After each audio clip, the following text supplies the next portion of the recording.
Bismillahirrahmanirrahim. Alhamdulillah.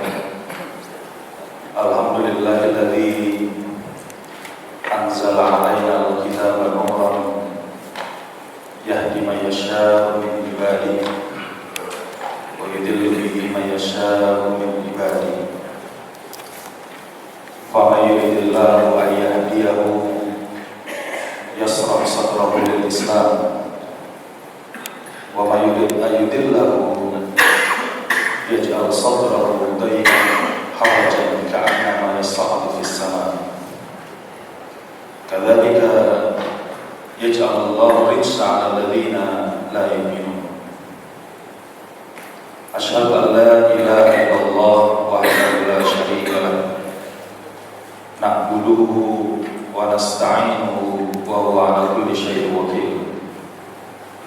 Wa asyhadu anna Muhammadan abduhu wa rasuluhu la nabiyya wa la rasula ba'da.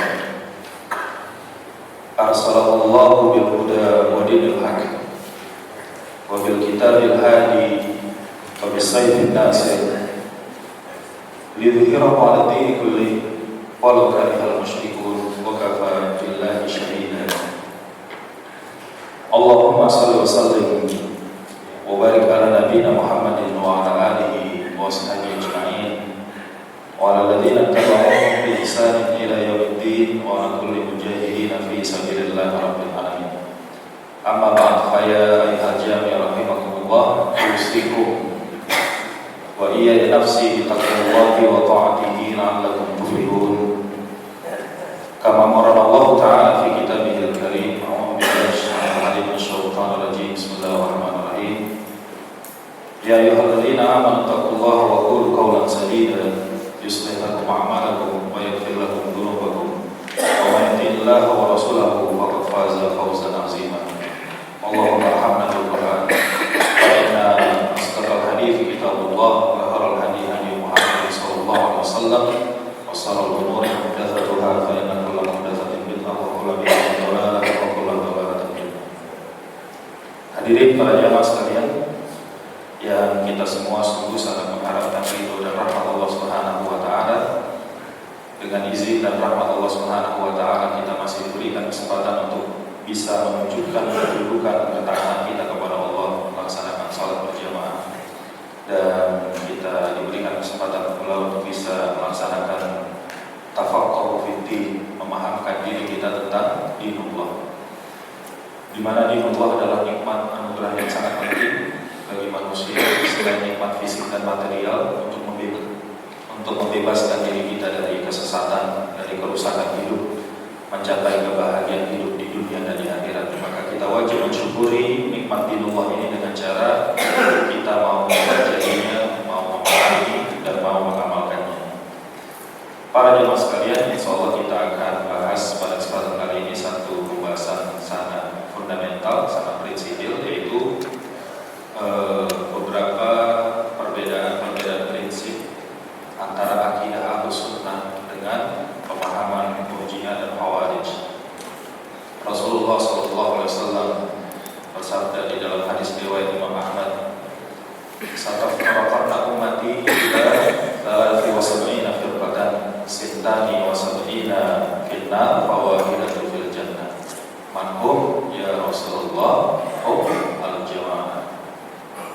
Rasulullah SAW bersabda, "Sataftaraqanna ummati ila 73 firqatan." Umatku nanti akan berpecah belah menjadi 73 golongan. Sintani wa sab'ina fil nar, 72-nya masuk neraka, fa wahidatun fil jannah, hanya satu yang masuk surga.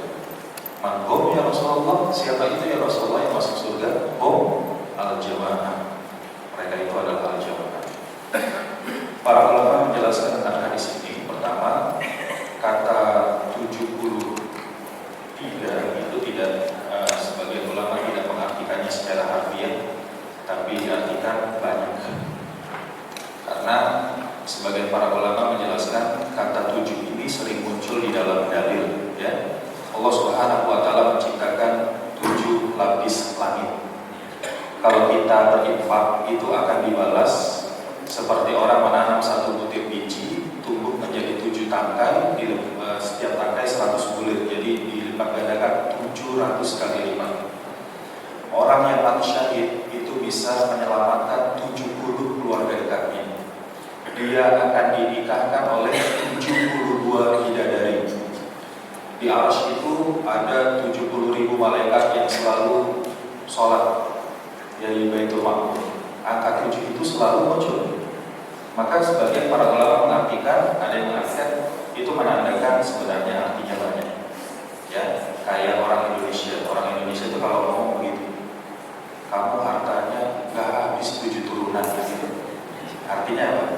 Berarti banyak, ya kan? Kepala saya pusing 7 triliun aja.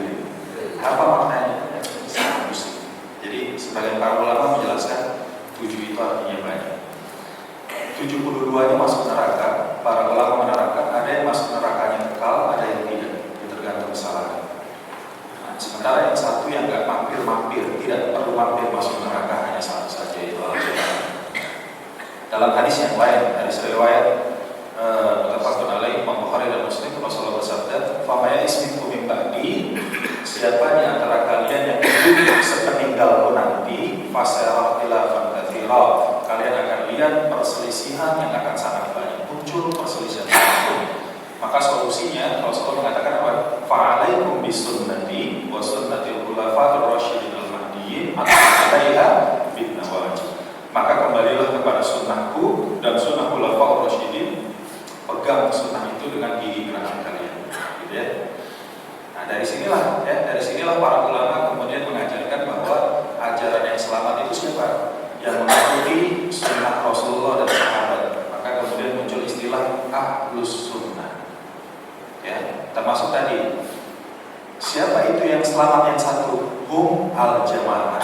Nah, dari sanalah para ulama menerangkan ahlus sunnah wal jamaah. Nah, gitu ya. Jadi ahlus sunnah adalah mereka yang mengikuti sunnahnya Rasulullah dan para sahabat. Al-jamaah juga sama. Al-jamaah itu pada hakikatnya adalah ahlul haq, yaitu para pengikut kebenaran. Nah, perjalanannya ya ternyata berdasarkan hadis tadi muncul perbedaan yang menyelisih siapa? Menyelisihi ahlus sunnah ini. Muncul hal-hal yang berbeda dan menyelisih. Dan ini sebenarnya sudah mulai muncul di zaman Rasulullah dan para sahabat, sudah mulai muncul. Khususnya ketika di zaman Ali bin Abi Thalib radhiyallahu anhu dan juga zamannya Muawiyah radhiyallahu anhu terjadi pertikaian, dilatar belakangi oleh terbunuhnya Khalifah Utsman radhiyallahu anhu. Ya, muncul di sanalah ada kelompok Khawarij. Ya. Nanti akan kita lihat perkembangannya akan semakin beragam namanya. Nama yang menyelisih ahlus sunnah wal jamaah itu nanti namanya semakin beragam. Tetapi dari seluruh keragaman nama-nama itu nanti hanya kembali kepada 2 kelompok besar, yaitu Murji'ah dan Khawarij. Ya, ahlus sunnah, saya tulis ya.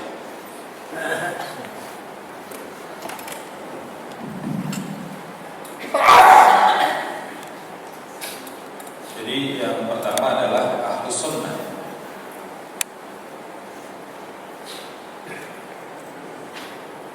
Ahlus sunnah yaitu para pengikut sunnah wal jamaah.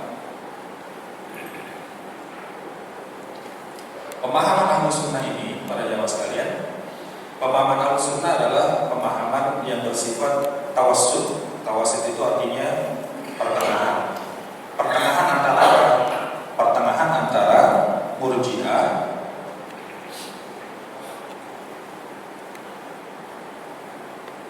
dan Khawarij.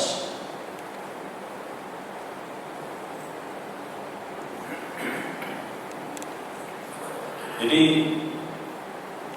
semua nama-nama yang berkembang, aliran-aliran macam-macam berkembang, itu nanti kembalinya kepada 2 nama ini. Misalnya Syiah itu letaknya di mana? Syiah itu nanti letaknya di dalam ajarannya. Ada sebagian ajaran yang bersifat Khawarij dalam ajaran Syiah, ada sebagian ajaran yang bersifat Murji'ah. Ya, Mu'tazilah juga sama. Mu'tazilah sebagian dia berpemahaman Khawarij, Khawarij, sebagian berpahaman Murji'ah. Murji'ah ini apa? Murji'ah ini adalah kelompok yang terlalu melonggarkan batas-batas iman. Jadi batas-batas imannya terlalu longgar sekali. Adapun Khawarij adalah kelompok yang berlawanan dengan Murji'ah. Siapa mereka? Mereka adalah kelompok yang gulu, berlebihan, yang ekstrim, berlebihan dalam menentukan batas iman, terlalu berlebihan. Jadi awalnya Khawarij ini, Khawarij ini adalah mereka berlepas diri dari Ali dan Muawiyah. Jadi dua-duanya disalahin. Ali dinilai salah, Muawiyah dinilai salah. Ya, Ali radhiyallahu anhu dinilai salah karena mau berdamai dengan Muawiyah. Muawiyah dinilai salah karena dia yang memerangi Ali bin Abi Thalib. Maka dua-duanya dinilai salah oleh Khawarij. Dan perkembangannya nanti dia menjadi kelompok yang dulu, ya, dia akan menyalahkan banyak pihak. Dan lawan daripada Khawarij ini Murji'ah. Justru Murji'ah nggak mau menyalahkan siapa-siapa. Ya, akhirnya justru dia menjadi kelompok yang begitu moderat. Moderatnya itu berlebihan, kebablasan, sampai dia sangat melonggarkan batas-batas iman. Adapun Ahlus Sunnah, maka Ahlus Sunnah dia memiliki parameter yang jelas tentang batas-batas iman. Dia tidak melonggar-longgarkan batas iman, dan dia juga tidak berlebihan dalam menentukan batas iman. Ya. Nah, ini perbedaannya akan banyak sekali, tapi pada kesempatan kali ini kita bahas beberapa perbedaan prinsip saja. Yang pertama, perbedaannya adalah tentang perkara al-iman. Dalam memahami definisi iman, Ahlus Sunnah punya pemahaman bahwa yang disebut iman itu apa? Iman dalam pemahaman Ahlus Sunnah itu adalah harus terdiri dari qaulun wa amal. Dalam pemahaman Ahlus Sunnah bahwa iman itu harus terdiri dari qaulun wa amal. Ada perkataan dan ada perbuatan. Jadi tidak bisa orang disebut beriman, tidak bisa kalau dia hanya berkata saja, tidak punya amal, hanya berkata saja, amalnya tidak ada, maka bukan orang beriman. Atau dia hanya beramal tapi tidak mau mengatakan, tidak mau bersyahadat, ya, seperti paman Rasul Abu Thalib, dia bela habis-habisan dia beramal tapi suruh syahadat nggak mau, maka Rasul mengatakan dia tetap dalam neraka. Nggak bisa, harus ada qaulun wa amal, ada perkataan dan perbuatan. Itu bisa dibaca di dalam bukunya, misalnya Syekh Abdul Qadir bin Abdul Aziz tentang buku judulnya Iman wal Kufur, ya, atau dalam buku Tauhid yang dasar kalangan Dr. Shalih Fauzan bin Fauzan, beliau, para ulama itu menjelaskan al-iman qaulun wa amal. Iman itu adalah perkataan dan perbuatan. Ternyata Murji'ah tidak begitu. Murji'ah itu memahami bahwa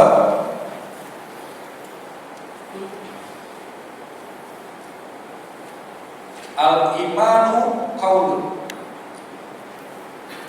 Iman itu hanyalah perkataan saja. Gitu. Dalam pemahaman mereka, iman itu hanyalah perkataan, tidak ada kaitannya dengan amal. Tidak dilihat amal. Maksudnya apa? Nanti dalam pemahaman Murji'ah itu, seseorang meskipun amalnya rusak kayak apapun, tapi kalau dia masih mengucapkan dirinya mengaku muslim, harus dihukumi muslim. Misalnya ada orang Islam minta-minta di kuburan sama orang yang sudah meninggal, minta macam-macam. Tapi kalau lisannya masih mengatakan dia muslim, harus dihukumi dia muslim. Begitu kata Murji'ah. Meskipun dia melakukan syirik, meskipun dia mengucapkan selamat hari raya sama orang kafir dan seterusnya. Maka al-iman qaulun, iman itu perkataan, selesai. Kalau orang berkata dia mukmin, harus dihukumi mukmin. Tidak dilihat amal. Berbeda dengan Khawarij. Khawarij sebaliknya, dia mengatakan bahwa al-imanu, bahwa iman itu adalah amal. Al-imanu amal. Ya, iman itu adalah amal, bukan perkataan.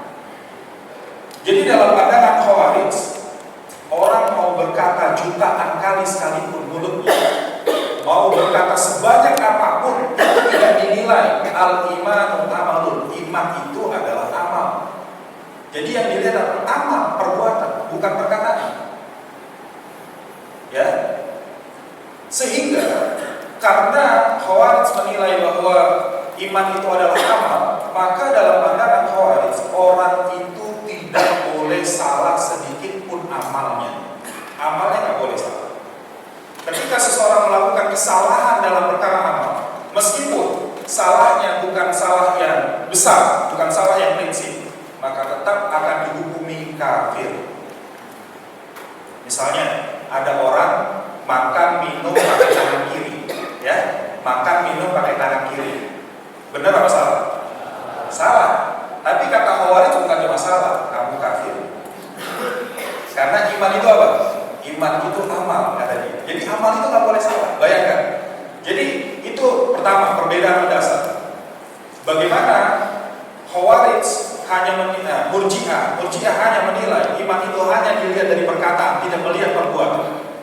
Sementara Khawarij menilai iman itu hanyalah amal saja, tidak ada perkataan. Sementara Ahlus Sunnah mengajarkan iman itu harus ada perkataan dan perbuatan. Karena kalau hanya perkataan, kalau kita lihat di dalam surat Al-Munafiqun, ya, bahkan orang munafik juga bersyahadat, idza ja'akal munafiquna qalu nashhadu innaka la rasulullah. Orang munafik pun kalau berkata, dia berkata, malah bersyahadat, ya kan? Dalam surat Al-Munafiqun ayat pertama. Tapi wallahu yashhadu innal munafiqina lakadzibun. Tapi Allah tegaskan, syahadat orang munafik itu dusta. Nah, lihat perkataannya tidak diakui. Karena ittakhadhu aymanahum junnah.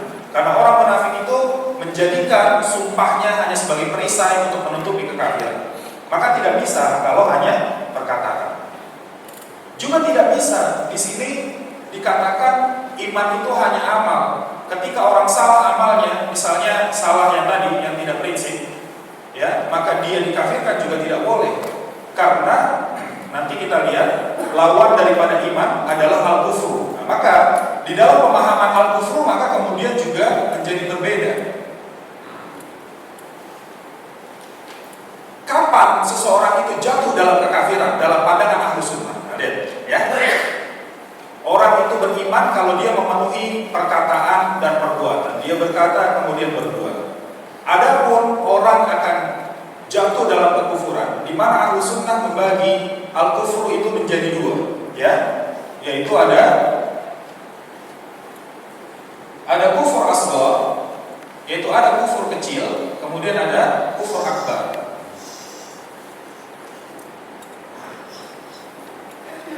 Ada kufur kecil dan ada kufur akbar. Maka Ahlus Sunnah mengajarkan orang itu baru jatuh dalam kekafiran, boleh divonis kafir kalau orang itu melakukan kufur akbar. Kufur akbar baru dia kafir. Kalau seorang melakukan kufur asghar, kufur kecil, statusnya apa? Orang melakukan kufur asghar dalam pandangan Ahlus Sunnah adalah dia muslim yang berdosa. Nah gitu. Lihat, tidak boleh dikafirkan seorang muslim yang melakukan kufur asghar. Kufur asghar adalah perbuatan kekufuran yang menyebabkan pelakunya berdosa, sementara statusnya dia adalah muslim. Itu kufur asghar. Selama tidak apa? Selama tidak istihlal dan juhud. Istihlal itu artinya menghalalkan yang haram, atau dia juhud, dia menentang syariat. Kalau dia melakukan kufur asghar tapi diiringi dengan istihlal dan juhud, maka dia jadi kafir. Kafirnya bukan karena kufur asgharnya, tapi karena istihlal dan juhudnya, ya. Kalau orang melakukan kufur akbar, nah kalau orang melakukan kufur akbar, baru dia disebut kafir. Maka kita harus tahu mana perbuatan-perbuatan yang termasuk kufur asghar, mana perbuatan yang termasuk kufur akbar. Tadi misalnya makan minum pakai tangan kiri, itu statusnya apa? Dia muslim tapi berdosa, tidak boleh dikatakan kafir. Begitu. Dia makan minum sambil jalan, itu dosa, bukannya kafir. Ya. Sementara justru Murji'ah membagi kufur tidak begitu. Murji'ah itu tidak membagi kufur dengan sebutan kufur asghar dan kufur akbar. Ternyata dia punya pembagian. Al-kufur itu, kekufuran itu dibagi menjadi kufur amali dan kufur i'tiqadi.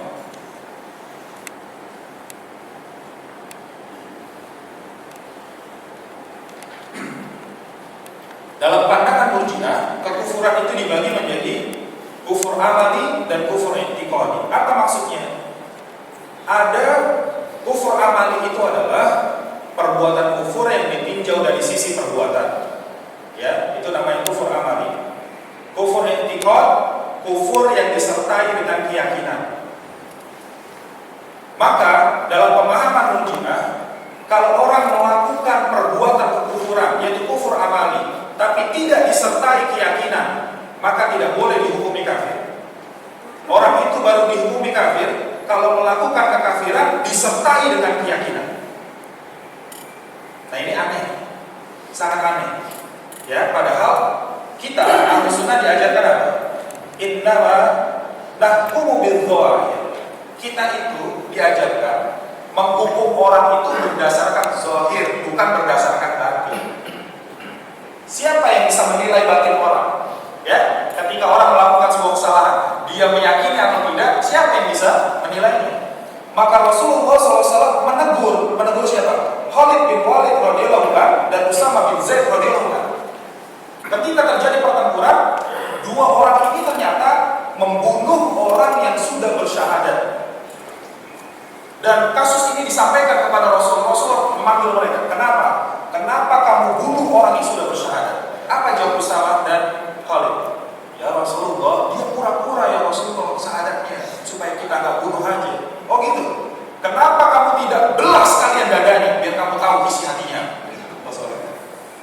Jadi masalah hati itu urusan dia kepada Allah. Urusan kita apa? Menghukumi manusia secara zahir. Jadi menurut Murji'ah apa? Orang itu meskipun melakukan kufur amali, tadi misalnya melakukan syirik, maka dia katakan kita tidak boleh mengkafirkan.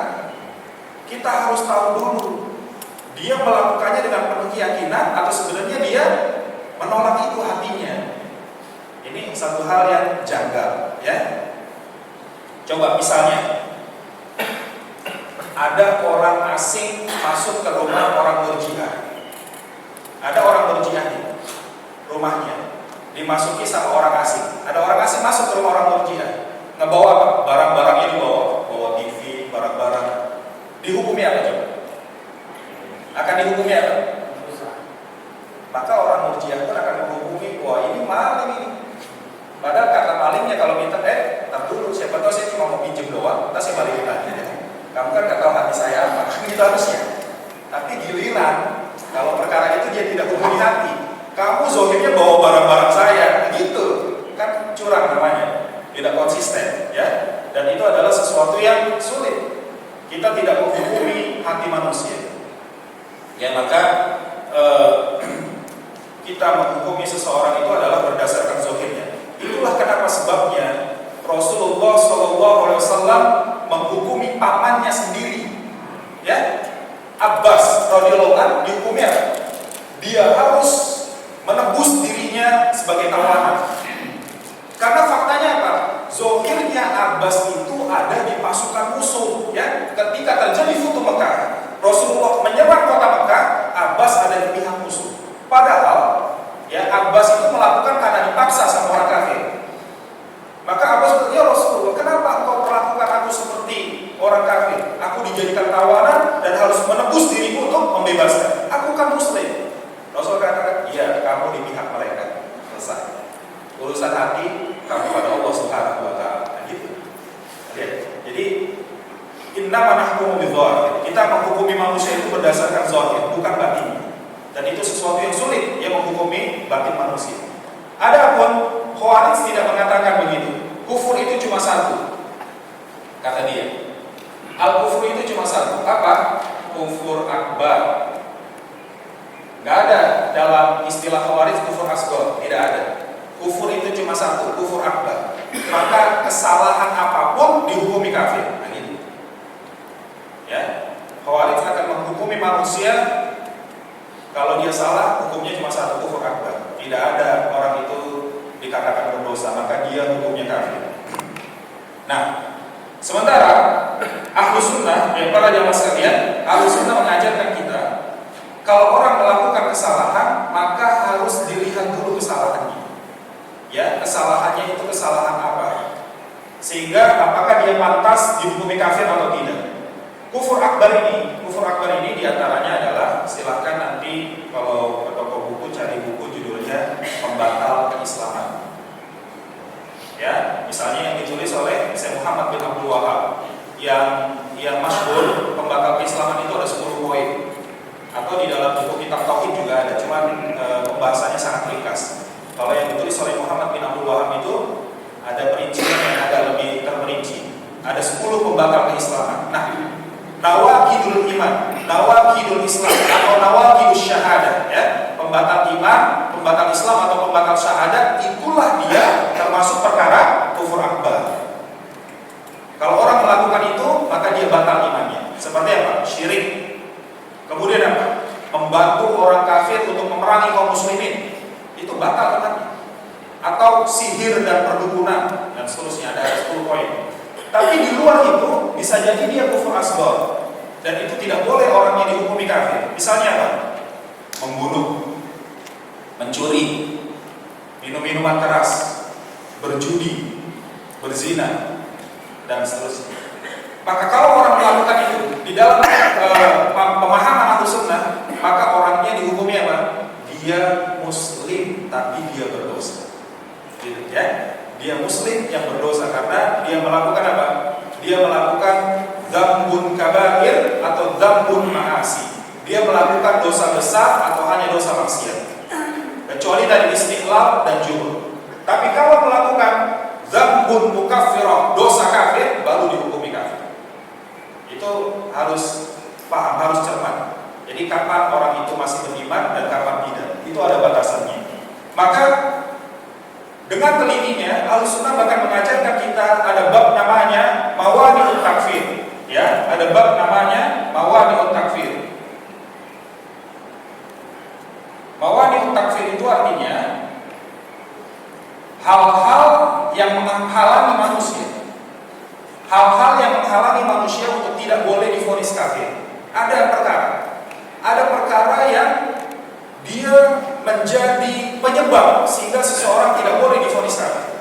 Ada hal-hal yang bisa jadi uzur, bisa jadi alasan. Maka dalam qawaidut takfir, dalam kaidah menjatuhkan vonis kafir, itu ada bab namanya mawani, penghalang-penghalang. Jadi orang harus dibebaskan dulu dari penghalang, baru nanti bisa divonis dia kafir. Tetapi Ahlus Sunnah juga mengajarkan tidak boleh sembarangan menjadikan sesuatu sebagai penghalang. Ya, ada perkara-perkara yang bisa jadi penghalang kekafiran, ada perkara-perkara yang tidak bisa jadi penghalang kekafiran. Ya, artinya orang tidak boleh mencari-cari alasan. Alasan itu tidak boleh dibuat-buat sehingga dikatakan ini menghalangi dia dari kekufuran.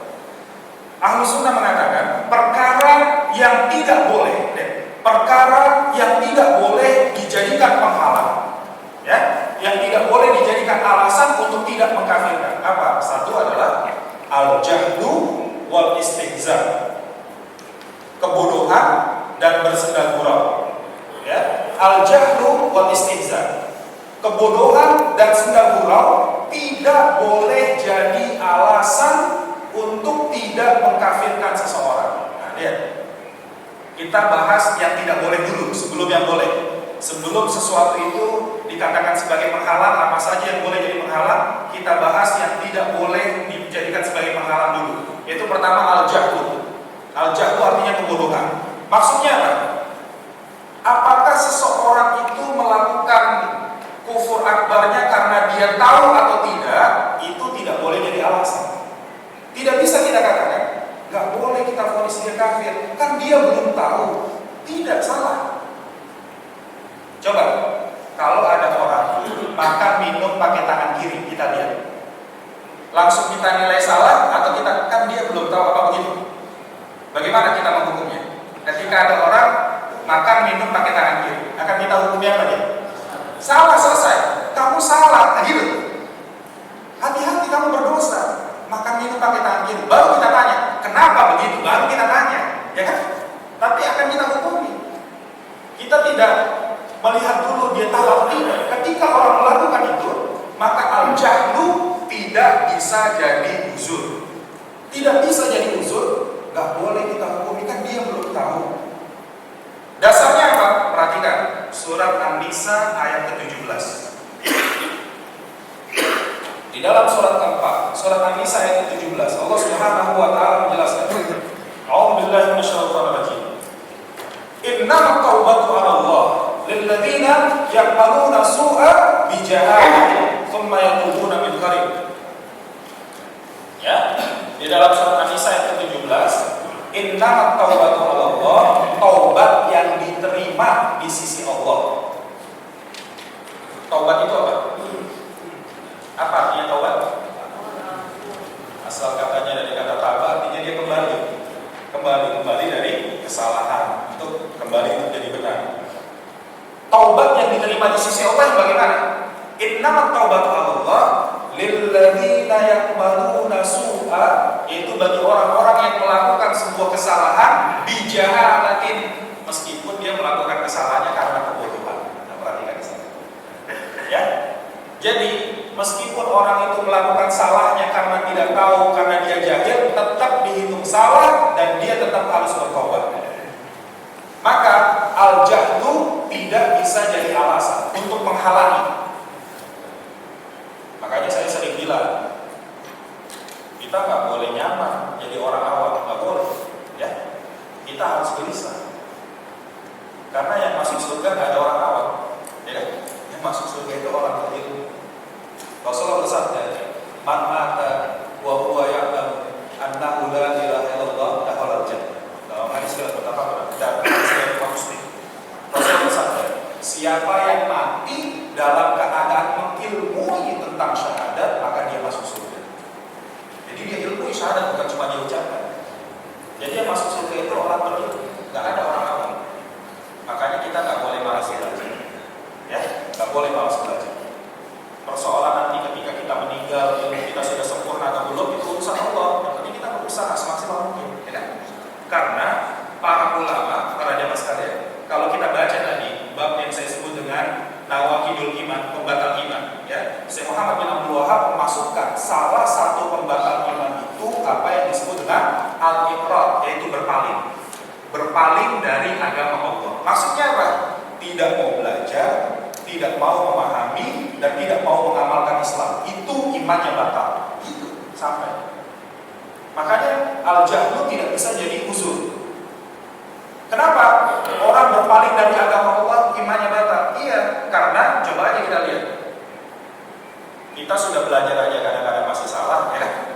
Kita udah belajar, kadang-kadang masih tergelincir, masih salah. Apalagi orang tidak mau belajar. Coba bayangkan, dari mana dia tahu iman dan kufur, tauhid dan syirik? Dari mana dia tahu kalau tak belajar? Itu masalahnya. Pertama, yang tidak boleh jadi penghalang adalah al-jahlu, kebodohan. Kedua, yang tidak boleh jadi penghalang itu yang disebut dengan al-istihza, yaitu bersenda gurau. Itu nggak bisa jadi penghalang. Jadi ada orang bilang, saya kan nggak serius, saya cuma bercanda. Nggak bisa. Kalau kamu salah, tetap salah. Tadi ada orang minum makan pakai tangan kiri. Saya kan cuma bercanda. Kalau nggak bisa, kamu salah sih. Kamu sudah makan minum tangan kiri. Mau bercanda, mau sungguh-sungguh, kamu salah. Apalagi yang dilakukan kufur akbar, tetap salah. Ya, maka baca sekali lagi. Ini referensi untuk dicari bukunya, ya. Nawaqidul Iman tadi, pembatal iman itu di halaman terakhir. Syekh Muhammad bin Abdul Wahab menjelaskan itu. Ketika orang melakukan pembatal iman, mau dia tahu atau tidak tahu, mau dia bercanda atau sungguh-sungguh, tetap batal iman. Penjelasan. Dalilnya mana? Perhatikan surat At-Taubah ayat 65 sampai ayat 60. Surat ke-9 ayat 65 sampai ayat 66. Di mana di sana diterangkan, a'udzubillahi minasyaitonir rajim. Walakin sa'altam, kalau kamu tanya kepada mereka kenapa mereka melakukan itu, la yaqulunna innama kunna nahudu wa nal'ab. Mereka bilang, kami cuma main-main, kami cuma sedang gurau. Qul abillahi wa ayatihi wa rasulihi kuntum tastahzi'un. Apakah kamu kepada Allah,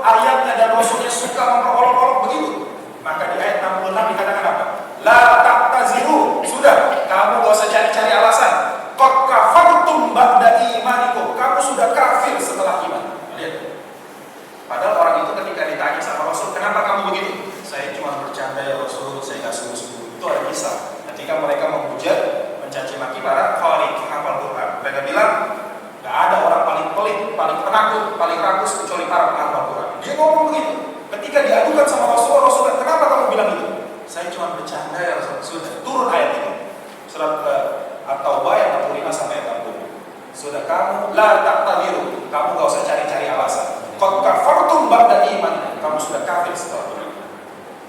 Ya, jadi kalau syariat itu nggak boleh dijadikan bahan gurau, nggak boleh. Hati-hati. Kita bergurau dalam perkara syariat itu fatal akibatnya. Maka al-jahlu wal istihza, ya, kebodohan dan senda gurau tidak bisa jadi mawani, tidak bisa jadi penghalang. Itu bukan penghalang. Jadi nanti nggak bisa kita katakan, nggak boleh kita kafirkan, kan dia cuma bercanda, dia kan belum tahu, salah, dia nggak paham kaidah. Yang boleh jadi, nah tadi kan, yang boleh jadi mawani kalau gitu apa? Maka Ahlus Sunnah mengajarkan, yang boleh jadi mawani itu adalah satu, apa yang disebut dengan mukroh, apa yang disebut dengan fasadul akli pertama.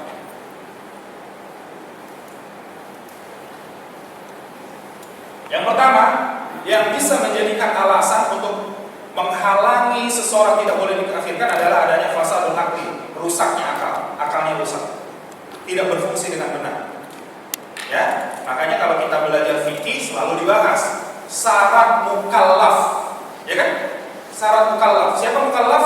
Orang yang terkena beban taklif, dihitung pahala dan dosa. Syarat mukallaf apa? Akil, balik, kan itu, ya kan? Akil itu apa artinya? Berakal, akalnya berfungsi. Jadi kalau orang akalnya sudah tidak berfungsi, apakah dia gila, atau pingsan, atau koma, atau dia lupa, maka Rasulullah mengatakan apa? Rufi'atil aqlam, pena diangkat. Lihat, pena diangkat, tidak lagi dicatat jadi pahala atau dosa. Bagi siapa? Di antaranya orang yang akalnya tidak berfungsi. Itu baru, oh dia nggak boleh kita hukumi karena sudah nggak normal. Ya, yang pertama. Yang kedua, yang boleh dijadikan mawani adalah adanya mukroh. Apa yang disebut dengan mukroh? Apa itu mukroh? Mukroh itu artinya dalam kondisi terancam, itu baru boleh. Kondisi terancam ini bisa menjadi alasan untuk jadi penghalang orang tidak boleh dijatuhkan vonis. Ya, dasarnya dalilnya surat ke-16, surat An-Nahl ayat ke-106. Ya, di dalam surat ke-16, surat An-Nahl ayat 106 itu kisah tentang sahabat Rasulullah namanya Ammar bin Yasir. Ammar bin Yasir radhiyallahu anhu. Di dalam ayat itu diterangkan oleh Allah Subhanahu wa taala, A'udzubillahi minasyaitonir rajim, man kafara billahi min ba'di imani.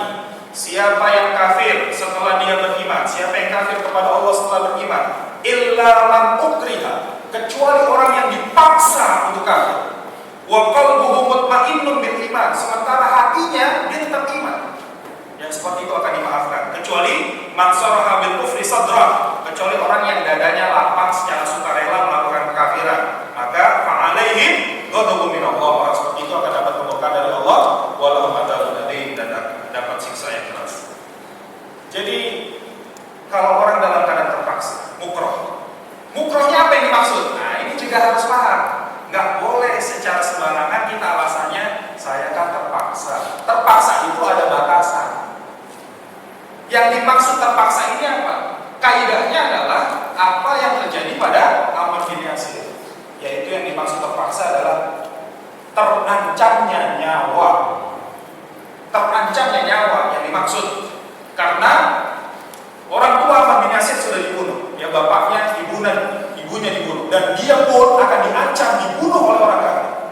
Pertama. Yang kedua, yaitu rusaknya atau hilangnya anggota badan. Jadi ketika Ammar bin Yasir menghadap Rasulullah itu dalam keadaan apa? Dalam keadaan babak belur dan tulang rusuknya patah. Sampai seperti itu keadaan. Dia mengadu, ya Rasulullah, aku telah melakukan kesalahan. Rasul tanya, hati kamu bagaimana? Saya tetap iman ya Rasul. Turun ayat ini, turun ayat ini. Yang kemudian ya memaafkan Ammar bin Yasir. Jadi itulah mukroh. Mukroh itu apa? Terancam terancamnya nyawa atau terancamnya hilang dan rusaknya anggota badan, itu baru namanya mukroh. Jadi tidak termasuk mukroh apa? Tidak termasuk mukroh kalau wah saya terancam. Terancam apa? Dipecat dari kerjaan. Oh enggak, itu bukan mukroh. Itu belum termasuk menjadi mukroh kalau cuma sekedar dipecat dari kerjaan. Apalagi wah saya nanti takut dikucilkan di masyarakat. Enggak, itu bukan mukroh. Perhatikan. Jadi harus paham mukroh itu apa? Ya, yang orang itu kan nanti boleh dimaafkan. Yang ketiga adalah intifaul qasdi, yang boleh menjadi penghalang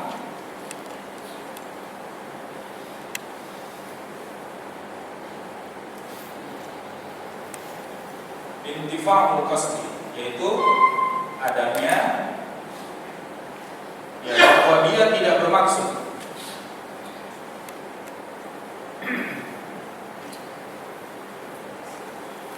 Dia tidak bermaksud melakukan kekafiran. Ya, tidak bermaksud melakukan kekafiran, maka tidak boleh divonis kafir. Dalilnya adalah tentang hadis Rasulullah SAW, hadis yang menceritakan tentang seseorang yang kehilangan hewan ternak. Dia kehilangan hewan ternak, dia cari kemana-mana sampai letih, dia carinya nggak ketemu, sampai akhirnya dia letih ketiduran. Ya, di sebuah pohon. Ketika dia bangun, apa yang terjadi? Hewannya ada di sebelahnya. Girang betul dia. Saking girangnya sampai salah ngomong. Coba bayangkan. Allah anta abdi wa ana rabbuk. Ya Allah, engkau adalah hambaku, aku Tuhanmu ya Allah. Gitu dia. Saking girangnya. Kalau udah capek cari kemana-mana. Girang banget ada. Ngomong sampai salah. Nah itu nggak boleh dilakukan. Atau orang yang sedang mengajar. Dia menjelaskan perbuatan kekafiran. Itu nggak boleh dihukumi kafir. Ya kan? Misalnya ada orang menjelaskan kekufuran Fir'aun. Fir'aun itu kafir gara-gara apa? Dia mengucapkan qala ana rabbukumul a'la. Fir'aun bilang, aku Tuhan paling tinggi. Begitu perkataan Fir'aun dalam surat An-Nazir. Nah, ketika orang sedang menjelaskan itu intifa'ul qasd, dia tidak bermaksud begitu, dia sedang menjelaskan. Maka tidak boleh dihukumi kafir. Ini dia yang termasuk perkara mukroh. Termasuk perkara mawani, penghalang. Nah, Murji'ah nggak begitu. Murji'ah itu penghalangnya semua bisa jadi alasan. Nah, ini sangat longgar dan sangat longgar. Semua bisa jadi alasan. Dia nggak tahu jadi alasan. Ya, dia bercanda jadi alasan. Apa aja kadang-kadang jadi alasan. Itu sangat longgar. Ada pun Khawarij sebaliknya. Khawarij nggak pakai alasan-alasan. Apapun sebabnya kafir ya, gitu. Itu Khawarij. Dia sangat berlebihan sekali. Ya, ini di mana-mana di sepanjang zaman, di sepanjang waktu akan selalu ada kelompok yang moderat dan kelompok yang ekstrim, itu akan selalu ada. Adapun Ahlus Sunnah bagaimana? Tawassul, dia pertengahan antara orang yang suka menggampang-gampangkan dan orang yang berlebihan, begitu. Nah, namanya nanti macam-macam tadi saya bilang, ya. Syiah itu maksudnya satu sisi dia Khawarij. Kenapa? Karena dia mengkafirkan sahabat. Ya kan? Dia sahabat dia kafir-kafirin. Abu Bakar, Umar, itu Khawarij, dia mengkafirkan begitu mudah. Tapi satu sisi dia Murji'ah. Buktinya apa? Dia meyakini imamnya maksum, menyembah imamnya, mempercayai imamnya membabi buta, meskipun salah, tetap dikatakan benar. Satu sisi dia Murji'ah. Ajarannya bercampur baur antara Murji'ah dan Khawarij. Yang Mu'tazilah juga sama. Mu'tazilah pada satu sisi dia Khawarij. Mu'tazilah itu kalangan orientalis, kalangan rasionalis seperti Jil, ya, itu Mu'tazilah dan sejenisnya. Satu sisi dia Khawarij, dia karena menafikan Asmaul Husna, dia tidak percaya adanya Asmaul Husna. Pokoknya Allah ya Allah, bahkan dia rasionalkan. Maka dia berlebihan. Jadi mengimani Asmaul Husna dia rasional. Itu orang yang berlebihan. Ya, jadi satu sisi dia tetap menghukumi orang yang amalnya salah tetap beriman.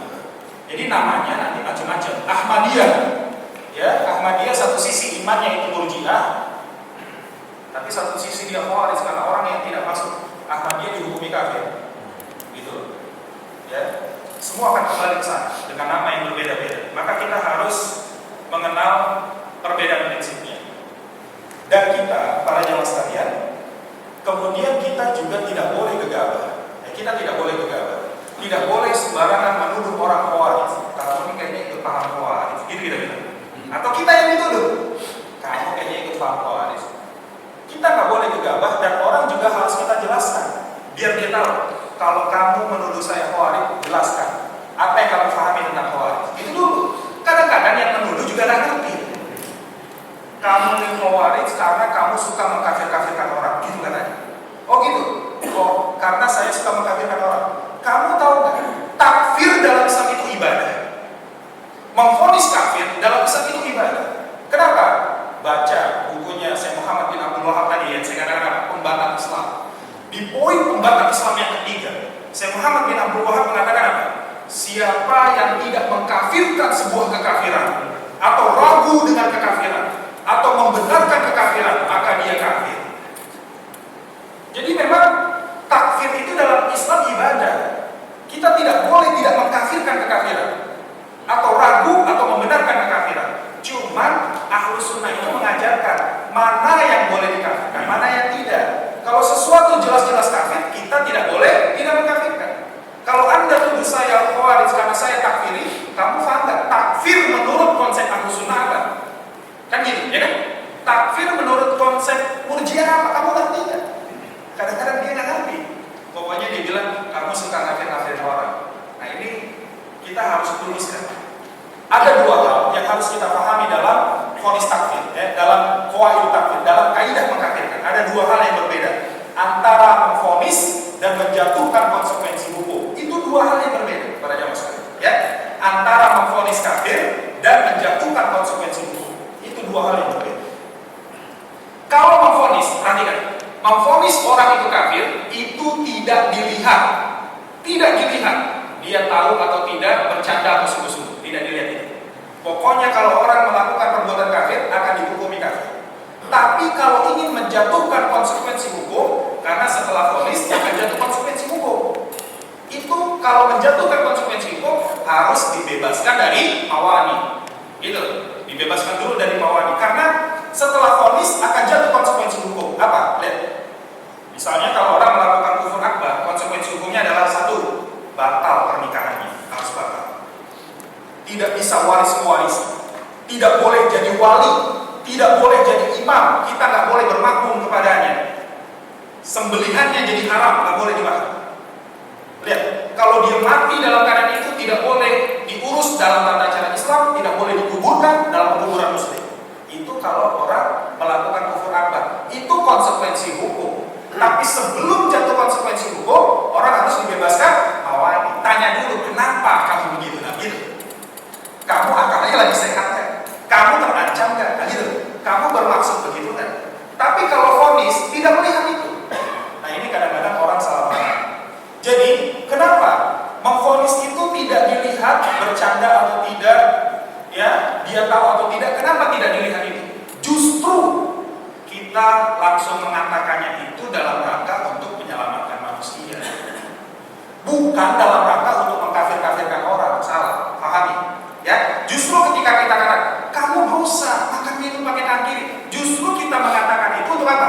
Untuk menyelamatkan yang bersangkutan agar dia berubah, dia tinggalkan, meskipun dia nggak tahu. Jadi ketika orang melakukan kekafiran, hati-hati, kamu sudah kafir. Kenapa kamu melakukan kekafiran? Dia masa kafir? Iya. Apa kamu belum kafir? Belum. Nah, sini saya jelaskan. Nah gitu. Justru dengan kita katakan status perbuatannya itu untuk menyadarkan, mengingatkan seseorang agar tidak berlarut-larut dalam kesalahan, mau cepat kembali. Tapi kalau kita samar-samarkan, nah ini kasihan. Orang berbuat dosa kita sama-samarin, kita nggak mau jelasin. Akhirnya dia nggak paham.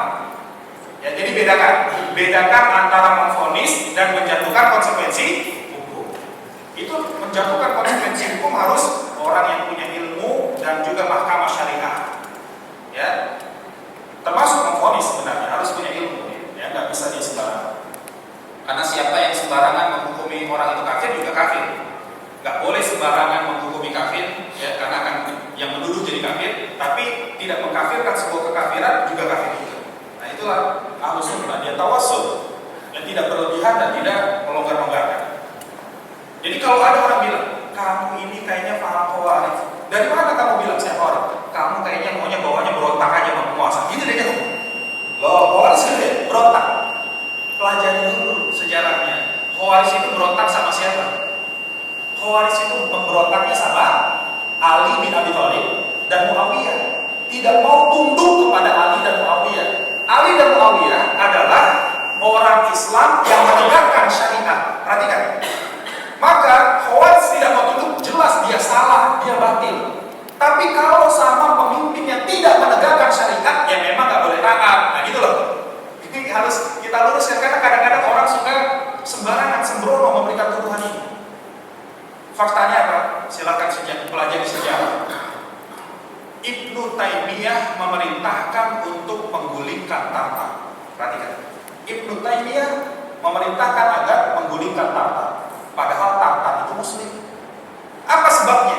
Kenapa Tartar harus digulingkan? Karena Tartar bikin hukum dicampur aduk, namanya hukum Ilyasi. Ada hukum Islam, hukum orang kafir, ada istiadat dicampur baur. Maka Ibnu Taimiyah mengatakan, kalau kalian lihat aku berada di barisan Tartar, maka perangi. Tapi ada orang mengatakan, oh itu buktinya Imam Ahmad bin Hanbal disiksa habis-habisan, nggak berontak sama penguasa. Nah gitu. Ada orang berdalih, dalihnya kasus Imam Ahmad bin Hanbal. Imam Ahmad bin Hanbal disiksa habis-habisan sama Mu'tasim sampai pakaiannya hampir terbuka. Dia nggak memberontak. Nah ini dia tidak paham. Harus dipahami, Mu'tasim hari itu dia salah. Salahnya apa? Salah pemahaman, salah takwil. Dia mengatakan Quran itu makhluk. Sementara Imam Ahmad meyakini Quran ini kalamullah. Gara-gara itu Imam Ahmad disiksa habis-habisan. Tapi Mu'tasim itu tetap menerapkan syariat. Nah gitu loh, yang dia terapkan itu syariat Allah, bukan yang lain. Maka disitulah Imam Ahmad bin Hanbal tetap tunduk patuh meskipun dia disiksa habis-habisan. Jadi jangan salah menempatkannya kasusnya itu. Betul, Imam Ahmad tidak memberontak ketika dia disiksa habis-habisan, karena memang dia masih Muslim. Dia masih Muslim. Dia salah. Tadi kita bahas, ada salah yang menyebabkan orang hanya berdosa, ya kan? Ada salah yang menyebabkan orang jadi kafir. Salahnya Mu'tasim, menurut Imam Ahmad ini baru berdosa, belum kafir, karena dia masih menerapkan syariat Allah. Jadi kalau Anda tuduh saya Khawarij, sementara yang kita lawan adalah penguasa yang tidak menegakkan syariat, berarti Anda nggak paham Khawarij. Kalau Anda tuduh kita takfiri, gara-gara suka mengkafirkan orang, berarti Anda nggak paham kaidah takfir menurut Ahlus Sunnah. Gitu. Ada lagi orang menurut Anda ini kayaknya Wahabi. Nah, gitu lagi sebenarnya. Kadang-kadang orang nggak ngerti juga, enak aja dia bilang Wahabi. Wahabi itu dinisbatkan pada siapa? Muhammad bin Abdul Wahab. Padahal yang dakwah Muhammad yang disalahin si Wahab. Ini kan aneh. Yang dakwah Muhammad bin Abdul Wahab. Wahab itu siapa? Bapaknya. Kok yang disalahin bapaknya? Itu ajaran Wahab. Nah itu loh. Orang itu kalau dengki, maka tuduhannya prematur kayak apa? Nggak peduli. Yang penting biar orang alergi. Itu yang penting. Yang penting orang takut jadi nggak mau belajar. Ya kan? Banyak orang begitu. Jadi ketika Yahudi tahu apa? Nanti akan datang nabi berikutnya. Dia tahu.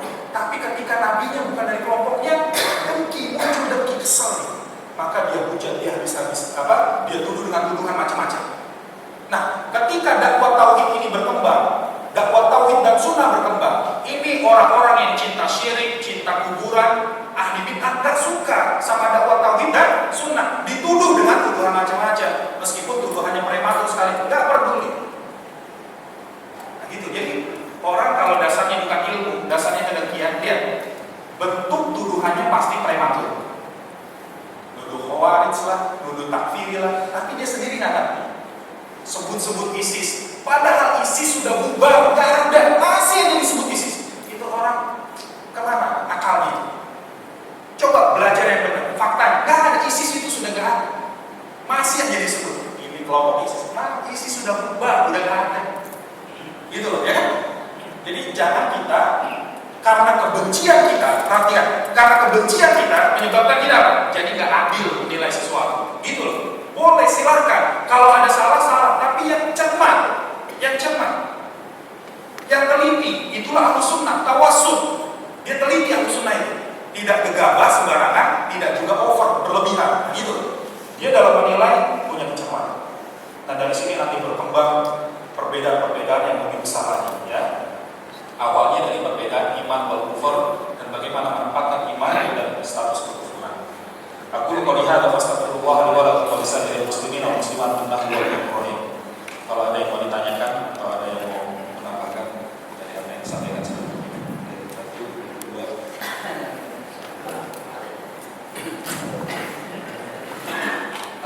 Ustaz sedikit bingung juga. Pertanyaan saya adalah pemerintah Indonesia saat ini itu apa ya?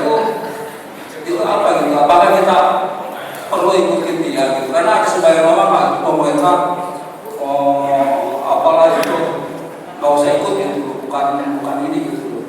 Jadi terutama pada saat penentuan Ramadan sama apa Lebaran itu yang pertama. Yang kedua Pak Ustadz ya, kalau jelas-jelas kafir, bukan muslim lah, bukan kafir lah, non muslim misalnya.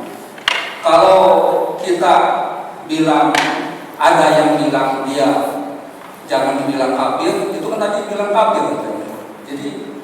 Jadi bagaimana itu? Kalau jadi kita lu kafir kan, nggak enak juga tetangga orang kafir. Jadi kalau kita nggak bilang kafir, kita dibilang pernah kafir.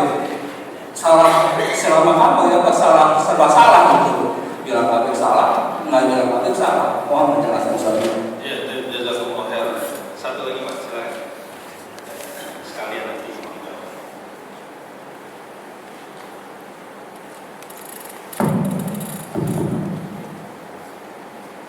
Bismillahirrahmanirrahim. Assalamualaikum warahmatullahi wabarakatuh. Ya Ustaz, itu usamanya kita ini jadinya sekarang kenal bingung Ustaz dengan penjelasan Ustaz ini. Karena ada beberapa hal yang usamanya buat saya jadi bingung. Yang pertama, masalah kebodohan. Saya cuma ingat aja cerita Rasul pada saat di Taif yang giginya sampai patah. Kemudian malaikat bilang, kalau seandainya sekarang saya diperintahkan untuk mengangkat Taif itu untuk dipindahkan kepada Mekah, saya akan lakukan. Tetapi Rasul bilang, jangan. Mereka itu belum tahu. Artinya mereka itu masih bodoh. Nah ini seperti apa? Yang kedua, saya ingin tanyakan lagi. Tadi kan ada yang disebut vonis dan konsekuensi hukum.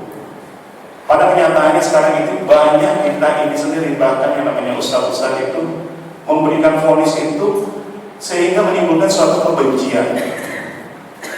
Nah ini bagaimana? Ini kan sudah merupakan sebagian daripada konsekuensi hukum itu sendiri. Nah, apakah seperti itu kita harus lakukan? Tadi Ustaz bilang juga tadi bahwa secara manusiawi kita itu harus saling menghormati. Ya, nah ini seperti apa konsekuensi hukumnya? Mungkin itu aja Ustaz. Terima kasih. Assalamualaikum warahmatullahi wabarakatuh. Satu lagi kalau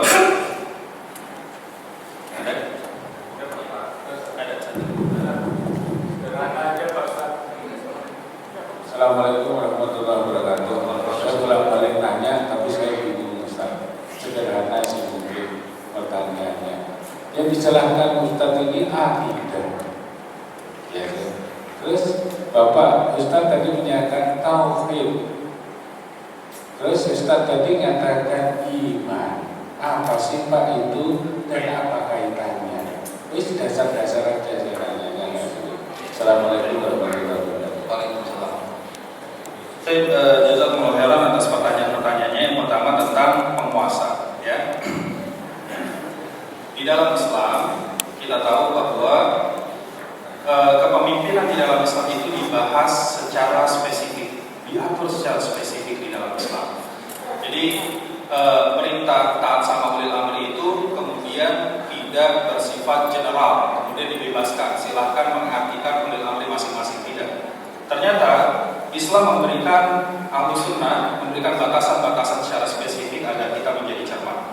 Pertama, surat Al-Maidah ayat 51. Kita tidak boleh mengangkat pemimpin itu Yahudi Nasrani. Tidak boleh. Surat Al-Maidah ayat 51. Yang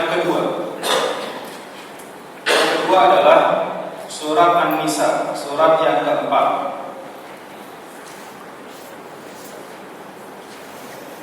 Ayat yang ke-144.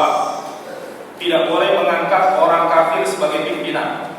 Bukan cuma Yahudi Nasrani, orang kafir, mau Hindu, mau Buddha, mau Konghucu, nggak boleh. Surat An-Nisa ayat 144. Yang ketiga, tidak boleh mengangkat orang yang menjadikan agama cuma main-main dan sinagura. Dalam surat Al-Maidah ayat 57. Agama cuma dijadikan kepentingan ekonomi, nggak boleh. Jadi nanti nih sebentar lagi mau bulan Ramadan biasanya muncul sepatu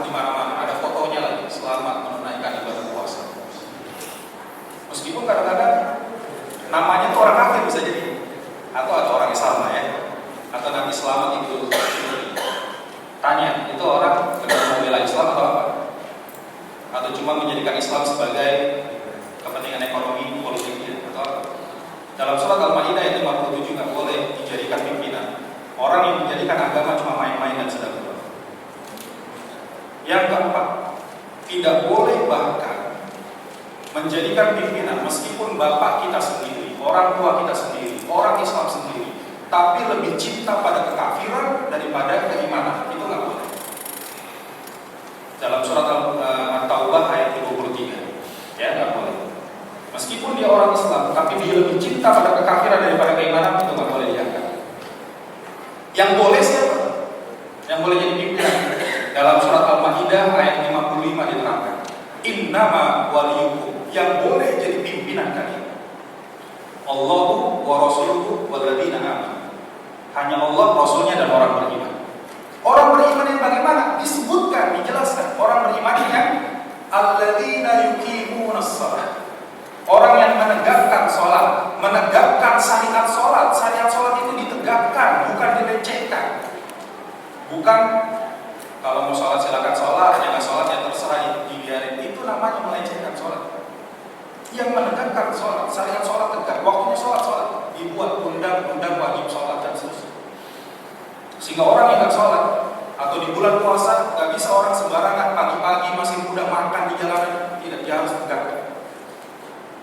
Alladzina yuqimunas shalah wa yu'tunaz zakah, dia juga menunaikan zakat.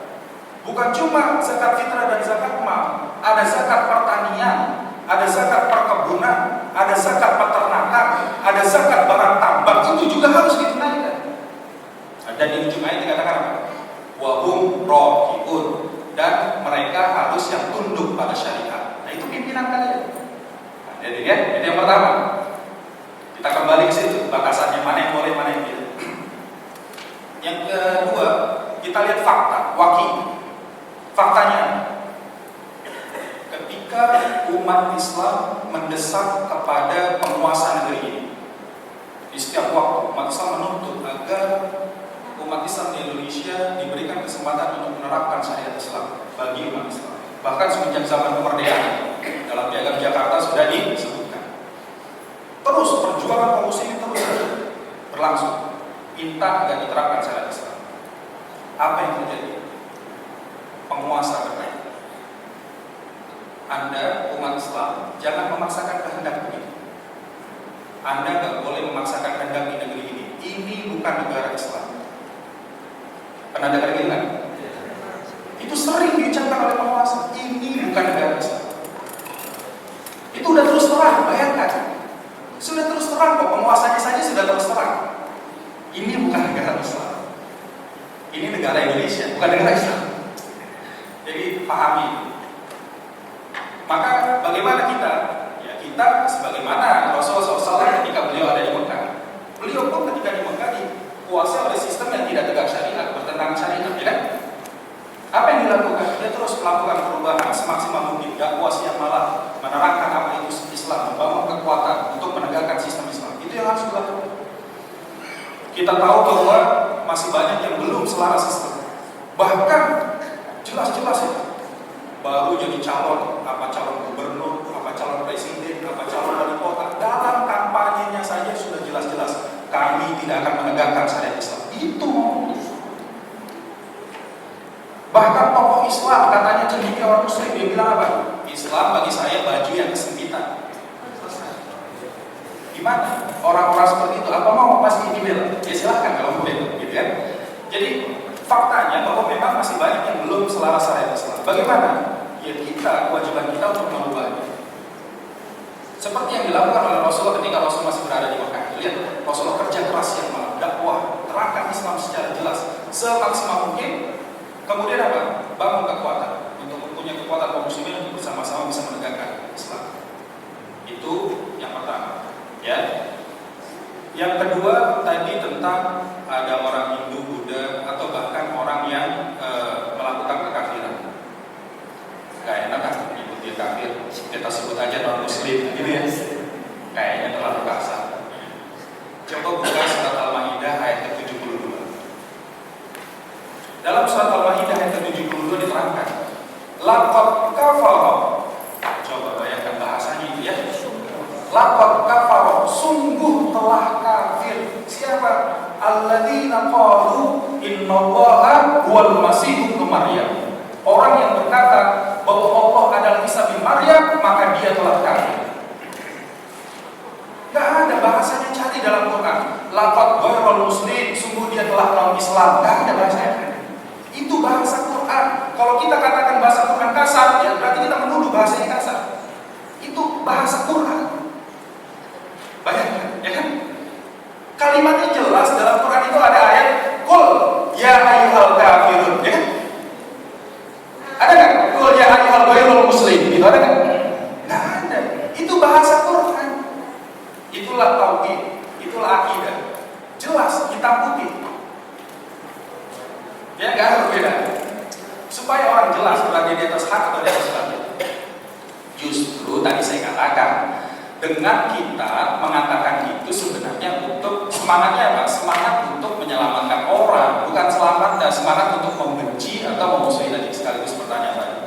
Itu yang diperbaiki sebenarnya motivasinya. Motivasinya apa? Kita menjelaskan itu. Justru untuk menyelamatkan orang, membebaskan manusia dari kesalahan. Hati-hati kamu ini salah. Salahnya sudah salah fatal lagi, kafir gitu loh. Justru karena sayangnya kita, maka kita sampaikan itu. Jadi perbaiki motivasi, bukan untuk menebar kebencian. Salah kalau orang kemudian orang melakukan itu untuk menebarkan kebencian, ya salah nih. Kasus tentang masyarakat Taif, perhatikan. Rasul tidak menyebut mereka muslim, tetap mereka itu dikatakan golongan kafir. Kata Rasul tidak, mereka itu kaum yang belum tahu. Kenapa? Karena akan dijatuhkan konsekuensi hukum. Apa? Akan ditimpakan bunuh oleh malaikat Jibril. Tapi memvonis tidak berubah. Rasul mengatakan penduduk Taif itu kafir. Selesai, ya kan? Apa ada? Rasul bilang jangan dikafirin. Tidak, yang ada jangan dihukum. Perhatikan, jangan dihukum, bukan jangan divonis kafir, ya kan? Itu pahami kasus itu dengan baik. Kasusnya benar, tapi pahami dengan baik. Rasul tetap menghukumi penduduk Taif itu kafir. Tapi ketika Jibril mau membantu akan menghancurkan penduduk itu, Rasul yang minta jangan.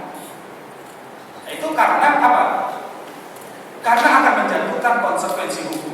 Jadi beda, memvonis dan menjatuhkan konsekuensi hukum itu beda. Tidak ada sejarah, silahkan baca dalam buku sirah manapun Rasul menyebut penduduk Taif itu nggak boleh disebut kafir. Nggak ada, silahkan baca buku sirah manapun. Tetap mereka dikatakan kaum yang kafir, yang menentang. Ya, jadi motivasinya harus diluruskan. Apa sih tujuan kita belajar ini apa? Justru untuk menyelamatkan manusia. Nah, maka mudah-mudahan harusnya jangan bingung, harusnya jangan bingung. Karena ahli sunnah mengajarkan kecermatan. Memang harus cermat. Kita harus cermat, nggak boleh gegabah. Mungkin cermat ini agak pusing kita menyerap. Iya, bisa jadi cermat itu agak pusing karena ada kaidah-kaidah. Yang saya terangkan adalah perbedaan prinsip akidah Ahlus Sunnah wal Jamaah dengan pemahaman Khawarij dan Murji'ah. Kok yang saya bahas iman, tauhid itu apa? Nah, ini harus dipahami. Ya, tauhid itu bagian dari iman itu bagian dari akidah. Ya, skala globalnya itu adalah akidah. Akidah Islamiyah. Akidah itu apa? Ikatan. Akidah itu asal katanya dari kata al-aqdu, artinya ikatan. Kita orang Islam, maka ikatannya apa? Akidatul Islamiyah, ikatan-ikatan yang selaras dengan nilai Islam. Kita wajib diikat dengan ikatan-ikatan yang selaras dengan nilai Islam. Apa ikatan yang selaras dengan nilai Islam itu apa? Ada 3 ikatannya. Kita wajib terikat dengan rukun iman, kita wajib terikat dengan rukun Islam, kita wajib terikat dengan syariat Islam. Ini ikatan yang wajib mengikat kita. Wajib terikat dengan rukun iman, rukun Islam, dan syariat Islam. Maka iman bagian dari akidah. Saya katakan salah satu poin akidah adalah terikat dengan rukun iman. Rukun iman yang pertama adalah beriman pada Allah. Beriman pada Allah itulah yang namanya pembahasan tauhid. Tauhid itu khusus membahas tentang keimanan kepada Allah. Nah, itu kaitannya biar bisa menempatkan dengan baik. tauhid bagian dari iman, karena iman ini juga harus beriman dengan rukun iman, bukan hanya beriman pada Allah, ya kan? Beriman pada rukun iman, pada malaikat, pada kitab, pada hari akhir, pada kita lihat. Jadi tauhid bagian dari iman, iman bagian dari akidah. Nah, itu penjelasannya. Nah, biar kita bisa menempatkan dengan baik. Jadi perbedaannya sebenarnya banyak, sangat banyak. Cuman itu butuh waktu yang banyak. Di sini hanya dijelaskan prinsipnya saja. Karena dari sini nanti berkembang jadi perbedaan menjadi sangat luas. Itu kalau kita teliti berangkatnya dari mana? Dari prinsipil menentukan siapa iman, siapa tidak. Gitu. Jadi dalam pembahasan rukun Islam, coba rukun Islam. Di sini masalahnya ya. Ada metode pembelajaran Islam di dalam kehidupan kaum muslimin yang tidak tertib, tidak sistematis. Ini masalahnya. Kalau kita belajar rukun Islam, perhatikan, syahadat, sholat, puasa, zakat, haji, ya. Ini rata-rata orang belajar lompat langsung fikih toharoh, fikih sholat, gitu kan? Fikih. Ini nggak dipelajari. Jadi orang sampai tahu tuh. Syarat sholat apa, syarat puasa, syarat zakat, syarat haji tahu, tapi syarat syahadat nggak ngerti. Rukun sholat tahu, rukun puasa, rukun zakat, rukun haji tahu, tapi rukun syahadat nggak tahu. Dia tahu pembatal sholat, pembatal puasa, pembatal zakat, pembatal haji, tapi pembatal syahadat nggak tahu. Itu artinya apa? Metodologi pendidikan belajar Islamnya nggak tertib, nggak sistematis. Padahal percuma. Kalau syahadatnya sudah batal, ini gak ada gunanya. Sholat, puasa, zakat, haji selesai. Dan itu diajarkan di bab-bab awal. Dan tujuannya bukan buat mengkafir-kafirkan orang, bukan buat menebarkan kebencian, tidak, untuk menyelamatkan manusia. Jadi amal itu baru bernilai di hadapan Allah kalau dikerjakan di atas iman yang bersih dari syirik dan kufur. Nah gitu.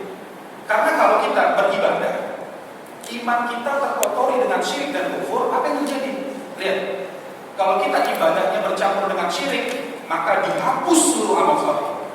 Dalam surat 39 ayat ke-65, ya, surat Az-Zumar ayat 65 dikatakan apa? La in asyrakta la yahbatanna amaluka. Kalau engkau syirik, Allah hapus semua amalmu. Sebanyak apa? Allah hapus. Sholat, puasa, zakat, haji, tapi masih percaya. Wah, ini bukan cincin sembarangan, gitu dia. Saya semenjak pakai cincin ini, rezeki saya ngalir terus, gitu. Percuma, ibadahnya nggak ada gunanya. Ya, kalau orang syirik, amalnya dihapus. Kalau orang melakukan kekufuran, apa yang terjadi? Amalnya akan Allah rubah jadi fata morgana. Dalam surat An-Nur ayat ke-39, surat ke-24 ayat ke-9. Jadi amal yang diterima yang bagaimana? Imannya beres dulu. Maka dia harus kenal syirik apa, kufur apa. Nah, ketika kita mempelajari syirik dan kufur, sama tujuannya untuk menyelamatkan kita, menyelamatkan keluarga, menyelamatkan masyarakat dari perkara yang prinsip yang sangat fatal ini, agar imannya lurus, benar. Dan ini dibangun atas dasar ilmu, bukan atas dasar khayalan atau dugaan. Gak bisa kita beriman dasarnya perasaan, dugaan. Gak bisa, harus dasarnya ilmu. Coba jelaskan definisi iman, misalnya.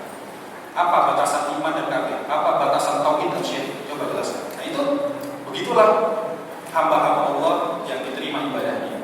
Ya. Demikian Allah Ta'ala. Cukup? Demikian para jemaah sekalian yang bisa kita sampaikan. Qul hadza wastaghfirullah li wa lakum wa lisa'iril muslimin wal muslimat innahu huwal ghafurur rahim. Subhanallah wa bihamdihi.